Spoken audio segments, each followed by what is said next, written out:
जवानों में तुमसे कहने लगा हूं, बड़े बड़े सूरमा, बड़े बड़े पहलवान जिनकी मूंछों पर चिराग जलते थे, आज कोई नाम लेने वाला नहीं है।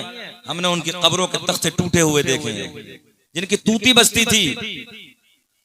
बड़े बड़े सूरमा, बड़े बड़े पहलवान जिनके दुनिया में नाम रोशन थे, ये मुख्तसर से जिंदगी लेके आए हो। इस जिंदगी पे इतराने वालों ने कभी एहसास नहीं किया कि बड़े बड़े नाम वाले चले गए, बड़े बड़े सूरमा चले गए, बड़े बड़े पहलवान चले गए, जिनकी तूती बस्ती थी, तूती बोलती थी जमाने में। हमने उन लोगों को देखा कि उनकी मिट्टी, कब्रें फट गईं, तख्ते टूट गए, कफन मैले हो गए, कोई नाम लेने वाला नहीं है। क्या आप लोगों ने कभी उन कब्रों को नहीं देखा कब्रिस्तान में जाके, कि जिन कब्रों, जो कब्रें बोसीदा हो गए, जो तुम्हारे और मेरे साथी थे, इस दुनिया में रहते थे, हमारे आपके गांव में रहते थे, इलाके में रहते थे, वो चले गए इस दुनिया से। आज तो देख रहे हो कितने जवान हादसे हो रहे हैं। कोई बाइक से टकरा गया, कोई गाड़ी से टकराया, कोई रोड पर टकराया, कोई कहीं चला गया, कोई कहीं चला गया। एहसास करो, एहसास। और मुसलमानों, एक जुमला कहने लगा हूं मैं आपसे, सुन लो इस जुमले को आज। अगर यही हालत आप लोगों की रही नहीं तो कुछ दिनों के बाद जो आज जल से थोड़ी सी मोहलत मिल रही ना, ये भी खत्म हो जाएगी। एकजुट हो जाओ, पावर के साथ, ताकत के साथ अपने ईमान को मजबूत करो।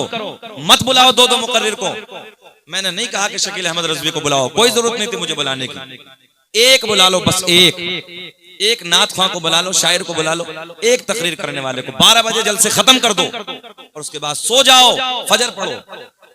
सैयद साहब बैठे, एक जुमला दे रहा हूं, तुमसे तो वो परिंदे बेहतर हैं जो रात को हमने इशा के वक्त कभी पेड़ों पे बोलते नहीं देखे, और फजर की अजान के टाइम उन परिंदों को हमने कभी दरख्तों पे खामोश बैठे नहीं देखे।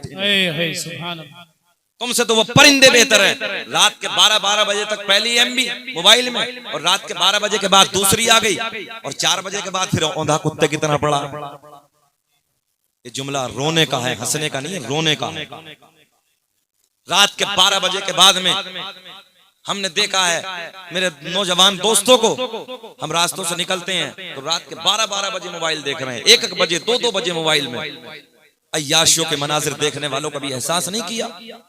तुम्हारे मेरे नबी ऐलान फरमाते हैं, कल कयामत का दिन होगा, नफ्सी नफ्सी का आलम होगा, जानी और जानिया, अय्याशियों के अड्डों पर अपनी रातों को गर्म करने वालों, शराबों के अड्डों पे शराबों के जाम हाथ में लेकर अपनी जिंदगी को बर्बाद करने वालों, सुनो तवज्जो के साथ, तुम्हारे नबी ने फरमाया कल कयामत का दिन होगा, कोई किसी का पुरसाने हाल ना होगा।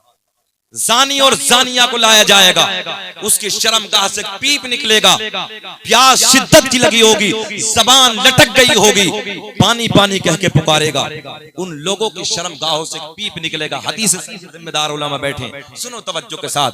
उस पीप को एक प्याले में करने के बाद जानी को और जानिया को, दोनों को दिया जाएगा। जब उस बदबूदार प्याले को अपने मुंह से लगाएगा और इस पीप को पिएगा, जिसके बारे में मेरे नबी फरमाते हैं अगर उसकी बदबू दुनिया में डाल दी जाए तो जिन्नात और इंसान बेहोश हो जाए। जब वो पिएगा, नीचे वाला होठ लटक के जमीन पे आ जाएगा, ऊपर वाला होठ पलट के पुष्ट पे आ जाएगा, और शक्ल ऐसी हो जाएगी जैसे सूअर की शक्ल होती है। आवाज आएगी, ये कौन बदबख्त लोग हैं। फिर आवाज आएगी, ये वो लोग हैं कि जिन्होंने दुनिया में रहने के बाद अपनी शर्मगाहों की हिफाजत नहीं की। डरो डरो, अब वो जमाना नहीं है कि 150 साल की उम्र होगी, आपकी 200 साल की उम्र होगी। अरे इन लोगों को छोड़ो जिनकी 1000 साल की उम्र है, वो भी चले गए इस दुनिया से यार। अब तो ये बड़ी मुख्तसर जिंदगी लेके आए, 60 के बाद कमर टूट जाती है। और हमारे नौजवानों को देखो, हमने गैर मुस्लिम भाइयों के गांव से निकल के देखा तो सुबह के 4 बजे वो नौजवान बच्चे खड़े हो जाते हैं, और खड़े होकर कूदना, भागना और अपनी सेहत को जिंदा करना। और मुसलमानों के गांव से निकल जाओ, 8 बजे तक सन्नाटा पड़ा, 8 बजे तक सन्नाटा। और नौजवानों को, आज हमारे नौजवानों की हालत देखो तो छुआरा बना पड़ा, छुआरा भी। हाँ, न जाने कौन कौन से गलत कामों में ये घुस गया है, पता ही नहीं। दिल दुखता है अंदर से, दिल रोता है अंदर से। नौजवानों, कुरान की तिलावत करो, उलमा से मोहब्बत करो, मस्जिदों के करीब आ जाओ।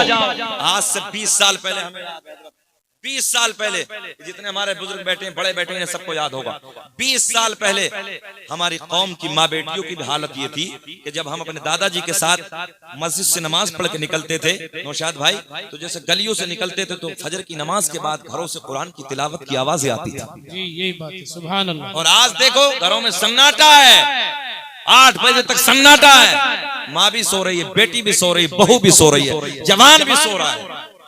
एक बूढ़ा बाप है जो सुबह को फजर की नमाज के वक्त उठ जाता है और अल्लाह के घर में जाता है। कभी एहसास नहीं किया? तुम मेरे अपने हो नौजवानों, मेरे अपने हो, मैं नहीं समझाऊंगा तो कौन तुम्हें समझाएगा? तुम मेरे अपने हो भाई, कोई अमरोहा दूर नहीं है, 70 किलोमीटर की दूरी से मैं आया हूँ। अरे यार कोई रिश्ता ना सही मगर इन्नमल मुमिनूना इख्वा, हर मोमिन आपस में भाई भाई। इस रिश्ते अजीम से तुम मेरे अपने भाई हो यार, मेरा हक है आपको समझाना। खैर अल्लाह आपको भी मुझे भी अल्लाह अमल की तौफीक अता फरमाए और दुआएं किया करो, अल्लाह मेरी भी आपकी भी तन्हाई को पाक कर देना। आमीन। नौजवानों तुम मेरे अपने हो यार, भाई जरा मुस्कुरा के बोलो सुभान अल्लाह, सुभान अल्लाह। सैयद साहब मिंबर नूर पे बैठे हैं, औलाद गौसे आजम, औलाद अली, औलाद नबी, पीर तरीक़त, रहबर राह शरीयत हुजूर सैयद शारिक मियां मदज़िल्लाहु नूरानी, रौनक़ स्टेज हैं।